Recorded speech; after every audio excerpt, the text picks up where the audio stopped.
여러분 안녕하세요. 오늘은 계시록 5장 8절부터 12절까지의 본문을 공부하도록 하겠습니다. 구속주 어린 양께 드리는 찬양과 경배, 이런 주제로 제목으로 공부를 하겠습니다. 먼저 5장 8절부터 10절까지에서는요, 내 생물과 장로들의 어린 양에 대한 찬양과 경배가 나타나고요. 그 다음에 이제 11절부터 12절까지는 그거에 대한 화답으로서 무수한 천사들의 그 찬양이 나타나지요. 그래서 이제 차례대로 이렇게 보도록 하겠습니다. 먼저 5장 8절 읽겠습니다. 그 두루마리를 취하심에 내 생물과 24 장로들이 그 어린 양 앞에 엎드려 각각 검은고와 향이 가득한 금 대접을 가졌으니 이 향은 성도의 기도들이라. 예, 여러분, 이 향은 금 대접, 향이 가득한 금 대접, 이 향은 성도의 기도들이다. 우리가 이제 기도할 때 많이 이것을 이제 묵상하죠. 예, 우리의 기도가 금대접에 달려서 하나님의 보좌 앞에 상달된다. 이렇게 우리가 많이 말씀하는 바로 그 구절이죠. 근데 여기서 이제 그 두루마리를 취하심에, 예, 이거 헬라어 원문으로 보면 카이호테 이렇게 시작하는 구절입니다. 이 얘기는 뭐냐 하면 여기에 호테라는 접속사가 있어요. 이거는 바로 때를 나타내는 접속사예요. 그래서 그 의미를 살려서 이 문장을 번역을 해보면은 그 두루마리를 취하실 바로 그때, 예, 그 두루마리를 취하시자마자, 예, 그리고 앞에 그리고라는 말도 살려서 또 번역하면 그리고 그 두루마리를 취하시자마자, 카이가 그리고라는 뜻이거든요. 예, 바로 그때. 그러니까 어린 양 그리스도께서 그 두루마리를 취하시자마자 바로 그때 경배와 찬양이 막 이루어졌다, 이 얘기예요. 근데 그 경배와 찬양은 누가 드리는 것이냐? 내 생물과 24 장로들이 어린 양이 그 두루마리를 취하시자마자 취하실 그때 바로 어린 양 앞에 엎드려서 경배와 찬양을 올려드렸다, 이런 의미를 가지고 있습니다. 예, 각각 검은고와 향이 가득한 금 대접을 가졌으니, 이 구절은 내 생물과 24 장로들의 찬양과 경배가 예전적인 예배의 성격을 가지고 있는 것이라는 것을 말해줘요. 예전적인 예배라는 것은 무슨 뜻이냐 하면은 공식적인 예배라는 거예요. 공적인 장소에서 공적인 시간에 정규적인 정식적인 절차에 따라서 드려지는 예배, 이것을 예전적인 예배라고도 하고 전례라고도 합니다. 그런 예배로 바로 내 생물과 24 장로들의 예배가 이루어졌다. 예, 검은고와 금 대접은 이제 천상교회의 하나님의 보좌 앞에서 이루어지는 하늘교회, 거기에서 예배에 항상 나타나는 그 사용되는 도구들입니다. 여러분, 구약 성경에서 검은고, 수금, 이것은 뭐냐 하면은 하나님께 감사하고 찬양하는 제사에서 항상 사용되었던 악기죠. 검은고, 구약성경에서 수금이라고 나타나는 그것입니다. 그리고 여기서 금 대접은 구약성경에서 번제를 드릴 때 사용하던 넓고 밑이 얇은, 예, 그런 접시를 가리킵니다. 그런데 그 금 대접에 향이 가득한 상태였어요. 향이라는 것도 역시 이스라엘의 제사 제도와 관련된 것이죠. 그런데 여기서 특이할 만한 것은 여기에 뭐라 그랬냐면은 이 향은 성도의 기도들이다, 이렇게 얘기하잖아요. 예, 그러니까 이 향이라는 게 성도의 기도를 나타내는 것이라는 거예요. 의미하는 것이라는 거예요. 다시 말해서 이것은 구약 제사에서는 반드시 향이 필요했지만은 신약의 제사에서는, 하나님 앞에 드리는 예배에서는 향이 반드시 필요하지 않다. 왜? 성도의 기도들이 그 향의 역할을 한다는 것을 이야기하고 있어요. 구약의 희생제물, 향이 나타내는 희생제물을 성도의 기도가 대체하고 있기 때문에 이제 희생제물을 드리는 그 향이 없이도 하나님 앞에 우리의 예배, 우리의 기도가 상달된 상달되는 것을 직접적으로 상달된다는 것을 나타내줘요. 그렇게 된 것은 어린 양 그리스도께서 십자가에서 자신의 몸을 희생 제물로 드려서 구원 사역을 성취하셨고, 그래서 우리로 하여금 구약의 제사의 제도 제사의식을 거치지 아니하고도 하나님의 보좌 앞에 직접 나아갈 수 있는 그런 접근권을 우리에게 주셨기 때문에 이제는 우리의 기도가 구약의 제사 제도 없이 제사의식 없이 직접 하나님 앞에 우리의 기도와 예배가 찬양이 상달된다. 그것을 나타내는 말씀이 이 향은 성도의 기도들이라, 이 말씀이에요. 자, 계시록 4장 5절은요, 천상의 예배, 하늘의 예배에서 예배의 대상이 하나님 그리고 어린 양 그리스도라는 것을 분명히 나타내 줍니다. 그래서 4장에서는 만물의 창조주이신 창조주 하나님에 대한 예배, 찬양과 경배가 드려졌고, 5장에서는 우리의 구원자, 우리의 구속주이신 예수 그리스도 어린 양에 대한 예배가 드려지는 것이죠. 그래서 5장에서는 강조점이 어린 양에게 맞추어져 있어요. 4장은 창조주 성부 하나님께 맞추어져 있었지만은, 그래서 이 어린 양은 내 생물과 24장로들이 이 보좌를 둘러서서 예배를 드리는 그 가운데에 무리에 둘러싸여서 찬양과 경배를 받으시죠. 그런데 이제 뒷부분에 가면은 다음 9절에 가면은 많은 천사들이, 무수한 천사들이, 만만이요 천천인 천사들이 그 찬양과 경배의 무리에 합류하는 거예요. 그리고 5장 마지막 절에 가면은 모든 피조물이 다 합류하는 가운데 어린 양이 경배를 받으시는데, 5장 12절까지는 어린 양에 대한 경배만 나타나고, 5장 13절 14절에 가면은 하나님과 또 하나님의 보좌에 함께 앉으신 어린 양 그리스도에 대한 모든 피조물의 찬양과 경배가 나타나는 것을 우리가 이제 다음 구절 계속 공부하다 보면 알 수 있습니다. 5장 9절 말씀 읽어보겠습니다. 그들이 새 노래를 불러 이르되 두루마리를 가지시고 그 인봉을 떼기에 합당하시도다. 일찍이 죽임을 당하사 각 족속과 방언과 백성과 나라 가운데에서 사람들을 피로 사서 하나님께 드리시고. 5장 9절 10절에서 내 생물과 24 장로들이 두루마리를 취하신 어린 양께 어떤 것을 올려드리냐? 새 노래로 찬양을 드린다고 되어 있어요. 그것은 이제 어린 양 그리스도께 드리는 거룩한 송영이라고도 하고 영광송이라고도 해요. 그 영광송에 해당이 되는데요. 여기서 이제 새 노래에서 새라는 말, 이거는 이제 헬라어로 카이넨인데, 이것은 이제 시간적으로 최근의 것을 말하는 것이 아니라 질적으로 전혀 새로운 변화된 것을 의미하는 그런 의미의 새입니다. 카이넨이라는 이 형용사는. 그래서 새 이름, 새 예루살렘, 새 하늘과 새 땅, 하나님의 새 창조의 선언, 이런 곳에 전부 이 형용사가 사용되고 있어요. 그래서 이제 심판을 수행하시는 그리스도의 그 행동, 그리스도의 역할, 그리스도의 사역으로 인해서 이제 질적으로 새로운 시대가 이제 우주 만물에 열리는 것을 나타내주는, 그것을 찬양하는 노래, 그것이 내 생물과 24 장로들이 올리는 새 노래라는 것을 우리가 알 수 있습니다. 새 노래는 계시록 5장 9절에서 두루마리를 가지시고 그 인봉을 떼기에 합당하시도다, 이런 말씀으로 나타나시죠. 이 9절로 시작이 되죠. 합당하시도다, 이 말씀은요, 심판의 권세를 가지신 어린 양이 두루마리를 펴시고 가지시고 인봉을 뗄 수 있는 합당한 자격을 갖추었다, 이것을 나타내는 표현이에요. 그 적절한 자격을 갖추신 그리스도 어린 양께 찬양을 올려드린다, 경배를 올려드린다, 새 노래로 찬양을 돌린다. 그리고 그 뒤 이어지는 구절에서 왜 합당한가, 두루마리를 펴시고 인봉을 떼기에 왜 합당하신가, 그 이유를 설명해줘요. 자, 그 어떤 구절이냐? 일찍이 죽임을 당하사 각 족속과 방언과 나라 가운데에서 사람들을 피로 사서 하나님께 드리시고. 많은 민족 가운데서, 많은 전 세계 인류 가운데서 사람들을 그리스도 자신의 십자가의 피로 사서 구원하시고 하나님께 드리셨기 때문에, 그래서 두루마리를 펴시고 인봉을 떼기에 합당한 자격을 갖추셨다.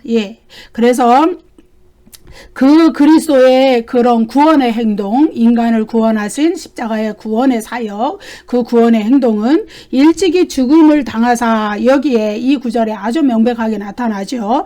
여기에서 일찍이 죽임을 당하사, 이 말씀은 에스파게스라는 헬라어로 표현이 되어 있는데 이거는 부정과거 시제예요. 스파즈라는 동사에 부정과거 시제로 돼 있어요. 그런데 스파즈라는 동사는 지난 시간에도 공부했지만 살육하다, 도륙하다, 죽이다 막 이런 엄청난 그 의미를 담고 있죠. 그래서 그리스도께서 희생제물로서 물론 하나님이 인간을 구원하시고자 하는 그 구원의 뜻을 성취해드리기 위하여서 스스로 자발적으로 십자가의 죽음의 길을 가셨지만은, 그러나 유대인과 로마 그 정치가들에 의해서 희생당하시고 도륙을 당하신 어린 양처럼 그런 면면을 나타내 준다고 말씀드렸어요. 그런데 그리스도께서 그렇게 죽임을 당하신 것이, 이 헬라어 부정과거 시제는 역사적 부정과거 시제라 그래요. 이건 무엇을 나타내냐면 과거에 엄연히 일어났던 역사적 사건이다. 이것을 증언해주고 있는 거예요.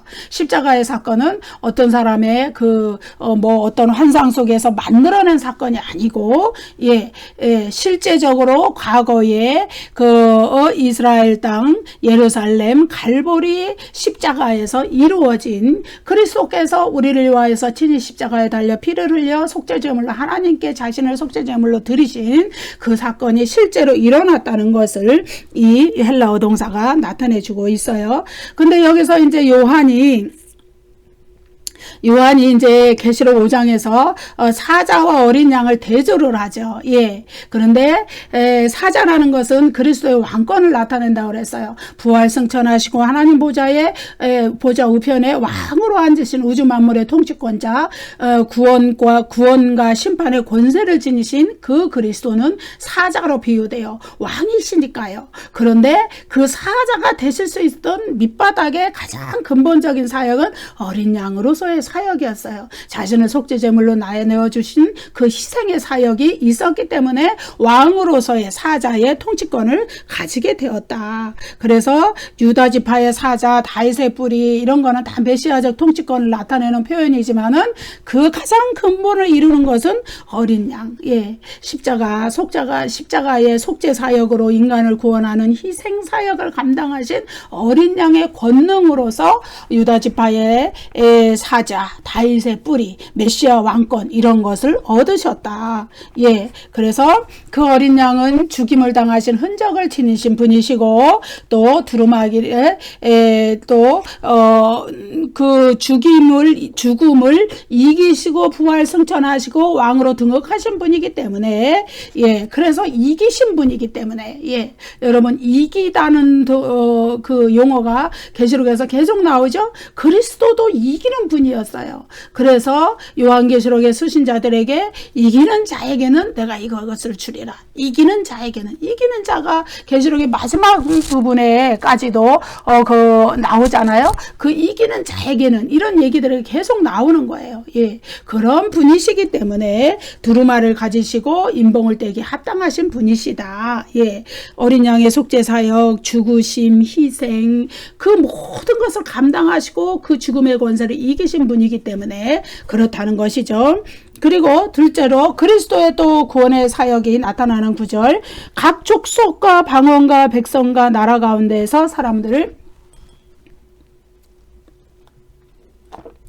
피로 사서 하나님께 드리시고, 이러한 일을 하셨기 때문에 두루마리를 펴고 인봉을 떼기에 합당한 자격을 가지셨다. 이것은 뭐냐 하면은 그리스도의 구원 사역의 효력이 전 세계 만민에게 미친다는 거예요. 어느 특정한 예컨대 유대인, 선민 이스라엘에게만 미치는 것이 아니고 온 세계에서 그리스도를 믿는 모든 자에게 미치는 구원 사역을, 그 효력이 미치는 구원 사역을 했다는 거예요.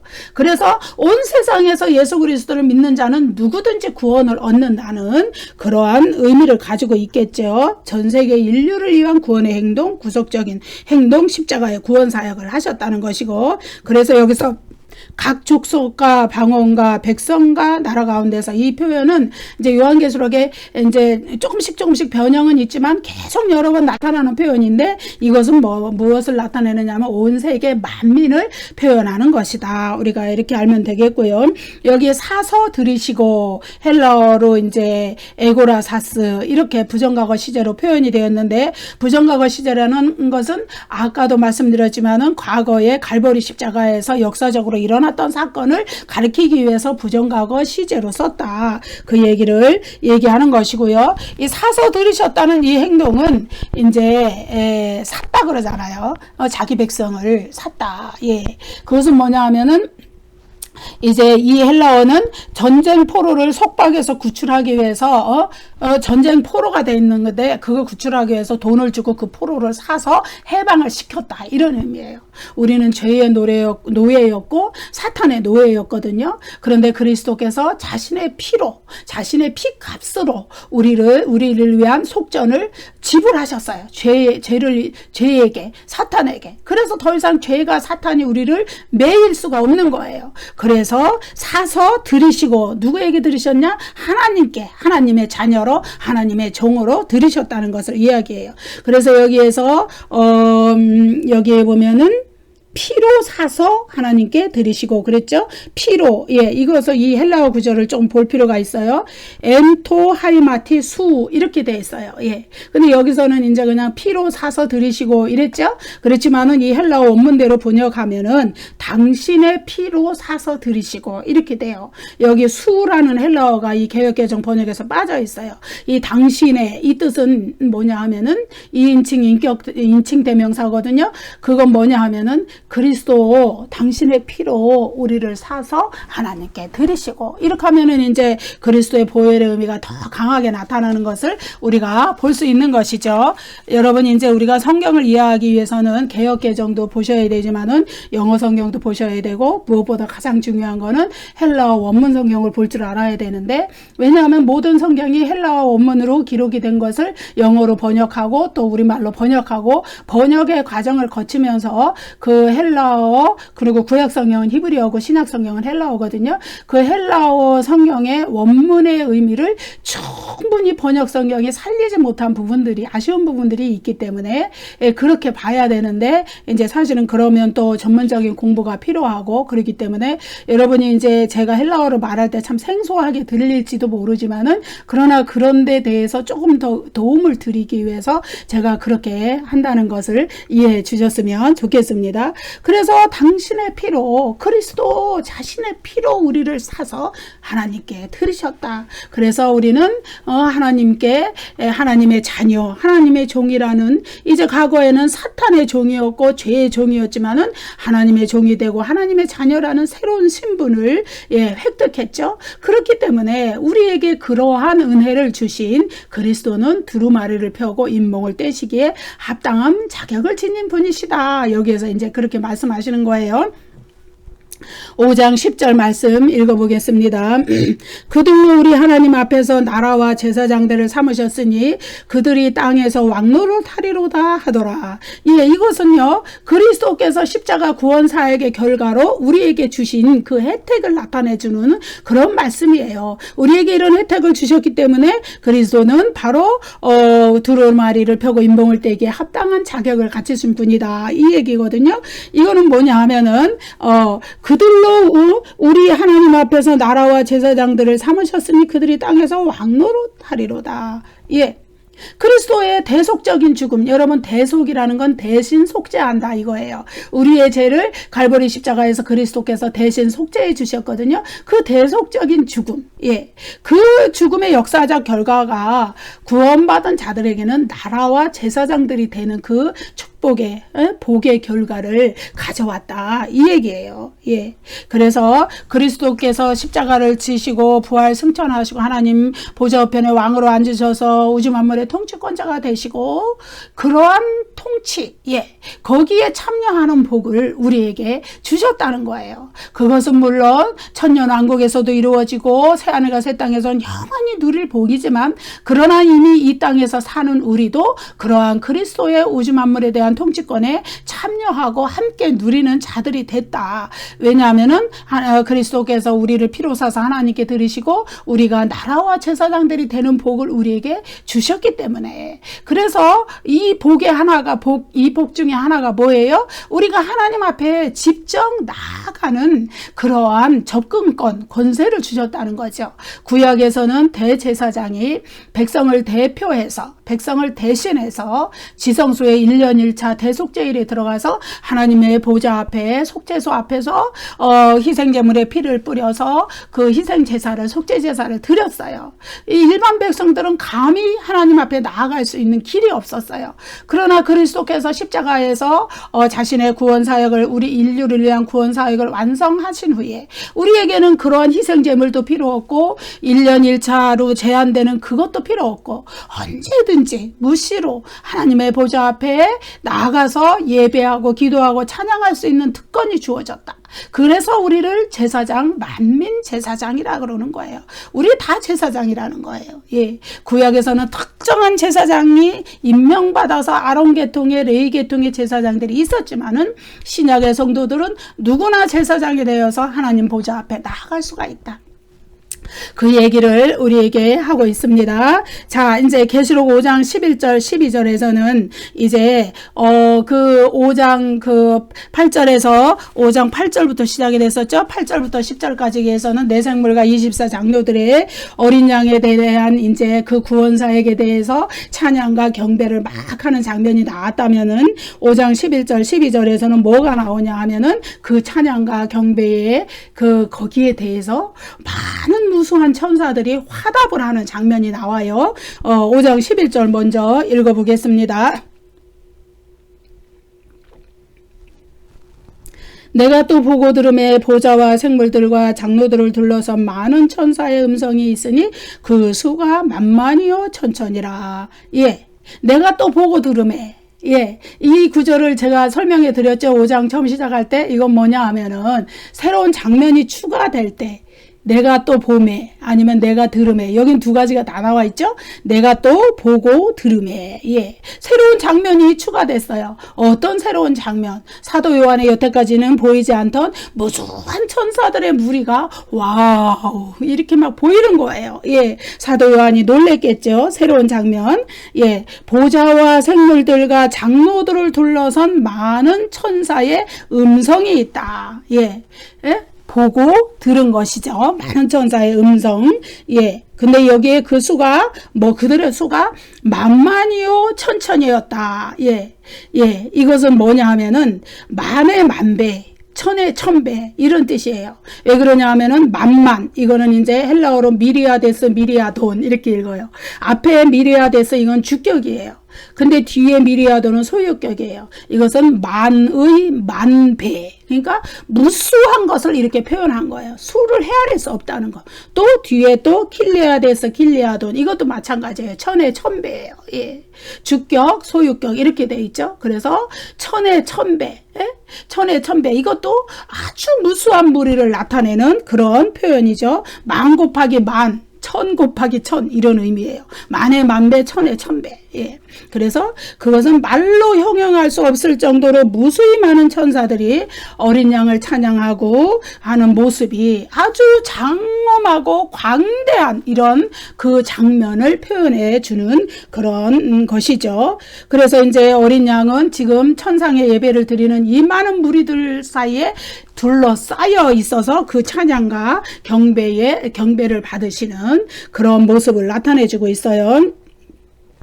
자, 이제 예배를 드리는 무리가 그 어린 양의 하나님의 보좌를 둘러싸고 있는데 그 가운데 계신 분이 어린 양이고, 그리고 어린 양은 바로 하나님의 보좌에 하나님과 함께 앉아 계세요. 계시록 5장 13절에 그 구절이 나오는데, 보좌에 앉으시니와 어린 양에게, 이렇게 나오거든요. 그리고 또 3장 21절에는 내가 이기고 아버지 보좌에 함께 앉은 것과 같이, 이렇게 나오잖아요. 지금 어린 양은 하나님의 보좌에 함께 앉아 계세요. 여기에는 이제 서 있다고 표현이 되어 있으니까 서 계세요. 아무튼 하나님의 보좌에 계세요.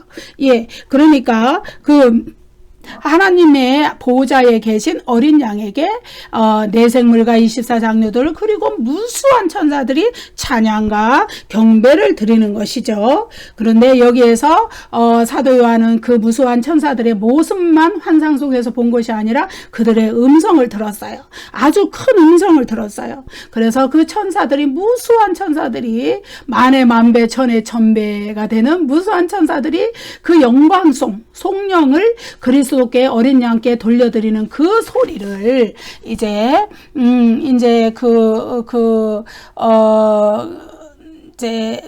그 수신자들에게 들려주길 원해요. 예. 너희들도 이 소리에 귀를 기울여 봐라 이거예요. 예.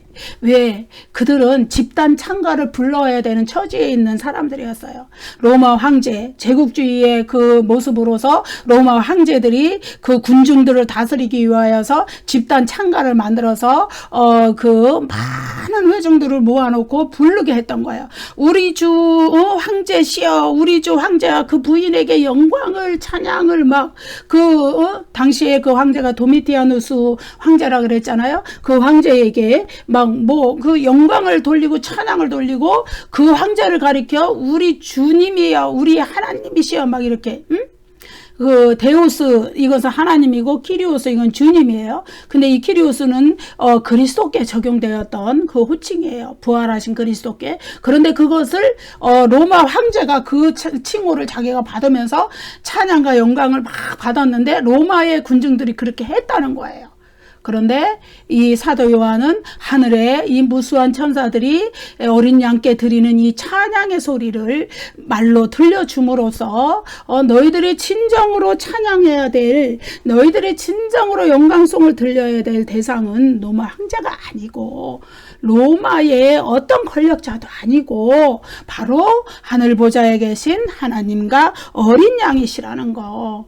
비록 너희가 환난 가운데 있지만은 인내하는 믿음으로 현실의 모든 환난을 이기고 진정으로 예배할 자에게 예배를 해야 된다는 거.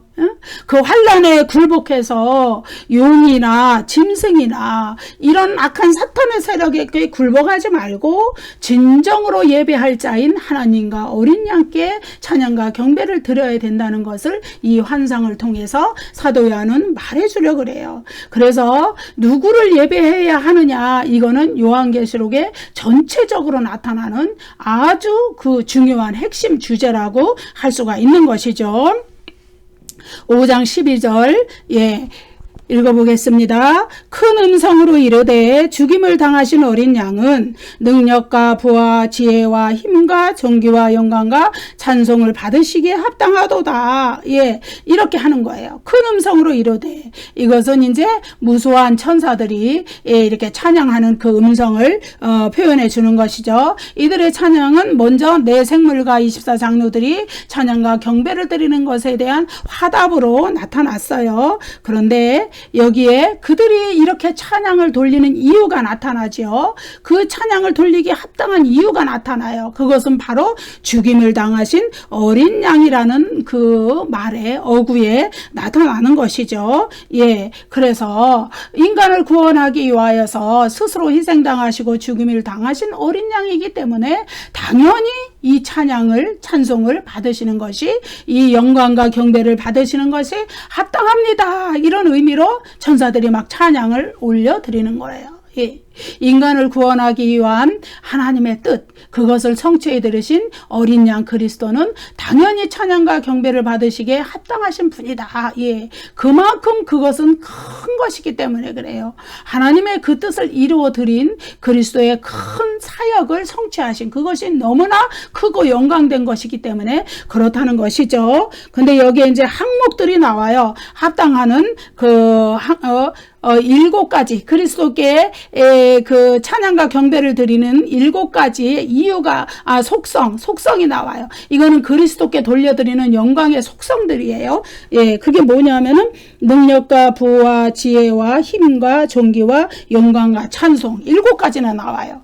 그런데 여기에 이건 긴 헬라어 문장이잖아요. 그런데 이게 다 명사들이잖아요. 능력, 부, 지혜, 힘, 존귀, 영광, 찬송 다 다른 항목 안목을 나타내는 명사들인데 여기에 관사가 딱 하나밖에 안 쓰였어요. 정관사 텐이 어디에 쓰였냐? 맨 앞에 쓰였어요. 예, 능력 앞에 쓰여가지고 나머지는 다 카이로 연결이 돼 있어요. 카이라는 건 뭐냐면 헬라어로 영어로 그리고에 해당이 돼요. 그러니까 근데 이 7가지 속성이 다 연결된 것인데 분리할 수 없는 것이다. 이런 의미를 나타내요. 하나의 관사 연결됐다는 거는. 그리고 그 분리할 수 없는 이 7가지 속성이 모두 어린 양 그리스도에게 속한 것이다. 이것을 나타내는 것이죠. 그래서 이제 7가지 속성에 대해서 어린 양의 속성에 대해서 이렇게 쭉 얘기를 하고 있어요. 여기에서 능력이라는 것은 어린 양이 속죄하시는 죽음을 죽으신 그것이 바로 인간을 구원하시는 능력이 되었다는 것을 그래서 인간을 악의 세력으로부터 구원하시는 능력이 됐고 악의 세력을 정복하시는 능력이 되었다는 것을 이제 찬양 드리는 거예요. 두 번째로 부라는 것은 당시 로마가 그렇게 전 세계를 지배할 수 있는 원천이 부였어요. 부자였단 말이에요, 로마가. 전 세계에, 그 당시에 이제 그 로마의 관점에서 보는 전 세계, 예, 그 반경에 있는 주로 지중해 지역이겠죠. 거기에 모든 부를 다 장악하고 있어요. 무역이 엄청 발달하고. 그래서 이제 계시록 17장, 18장에 가면은 바벨론에 대한 얘기가 나오는데 이것이 바로 로마의 부를 이야기해 주는 거예요. 부요함. 예. 그런데 여기에서 부라는 거는 진정한 부는 로마에 있는 것이 아니고 세상에 그 부에 있는 것이 아니고 예 그리스도께 그 부의 원천이 있다는 것을 의미해요. 예 부라는 것의 그 개념도 달라지는 것이죠. 세상적으로 물질적으로 부요한 게 부가 아니고 정말로 그리스도께 온전한 속해서 그리스도께서 주시는 복들을 누리는 것이 진정한 부라는 것이에요. 그 다음에 세 번째로 지혜죠. 지혜라는 것은 어린 양의 지혜는 그리스도께서 인간의 죄를 구속하시기 위해서 십자가의 길을 선택하신 거. 예. 그것 자체가 그리스도의 지혜라는 것이에요. 예. 여러분 이제 여기서 나오는 속성들이 다 인간을 위한 구원 사역과 관련이 십자가의 구원 사역과 관련이 되는 것이죠. 예. 그리스도께서 하나님의 아들이시기 때문에 사실 성육신 하셔서 십자가를 치시는 그 고난을 감당 안 하셔도 됐어요. 그렇지만은 인간을 구원하시고자 하는 하나님의 뜻을 성취해드리기 위해서 스스로 자발적으로 성육신 하셨고 십자가의 길을 선택하셨다. 그것이 그리스도의 지혜라는 것을 나타내줘요. 그리고 여기에 힘이 나오죠. 힘, 지혜와 힘과 이렇게 해서 힘. 이거는 이제 이 악의 세력을 그러니까 여러분 지금은 첫 창조의 세상이에요. 첫 창조의 세상이라는 거는 사탄이 세력이 역사하는 시대예요. 아직은 죄의 세력이 역사하는 시대예요. 그렇지만은 그리스도의 힘은 능력은 뭐냐? 이 첫 창조의 세대의 이 악의 세력을 재림으로써 종결시키고 악과 죄가 영원히 존재하지 않는 새하늘과 새 땅을 여시는 그 힘, 주권적인 능력, 그것이 그리스도께 있다는 것을 찬양 드리는 거예요. 그 다음에 이제 나머지는 존귀와 영광과 찬송, 이것은 이제 어린 양이 하나님과 동등하게 영광을 받으시기에 합당한 자격을 지니셨다. 이것을 나타내주는 그러한 속성이에요. 찬양과 경배의 속성이거든요. 천상의 존재들이 큰 무리를 이루어서 보좌를 둘러싸고 어린 양의 영광을 인정하고 어린 양께 합당한 존귀를 올려드리는, 그리고 어린 양께 합당한 찬양, 찬송을 올려드리는 이러한 모든 것들은 어린 양이 인간을 구원하는 그 사역을 합당하게 수행하셨고 하나님이 인간을 구원하시고자 하는 그 구원의 뜻을 성취해 드렸기 때문에 마땅히 받는 것이다. 마땅히 그리스도께 이 7가지 속성을 올려드려야 된다. 이 이야기죠. 그래서 계시록에서, 요한계시록에서 오직 찬양과 영광과 존귀를 받아야 될 분은 하나님과 어린 양 그리스도뿐이시라는 것을 이 무수한 천사들의 찬양에서 다시 한번 강조해주고 있어요. 그래서 경배받고 영광을 받으셔야 될 분은 오직 하나님과 어린 양뿐이시지, 아무리 자신을 신이라고 강조하고 주님이라고 강조하는 로마 황제는 절대로 그런 자격이 없다. 로마 황제뿐만 아니라 그 이후에 역사가 진행되는 동안, 그리고 그리스도께서 재림하실 때까지 존재할 어떤 권력자도, 어떤 사탄의 세력도, 어떤 짐승으로 나타나는 적그리스도의 세력도 하나님과 어린 양 대신 그 영광과 존귀와 찬양을 받기에 합당하지 않은 존재들이다. 이것을 여기에서 이제 계시록 5장에서 이렇게 사도 요한이 이렇게 전해주고 있는 것입니다. 여러분 감사합니다. 다음 시간에 이제 5장에 나머지 이제 딱 두 구절 남았는데 다음 시간에 또 하도록 하겠습니다. 여러분 감사합니다. 구독과 좋아요를 많이 눌러주세요.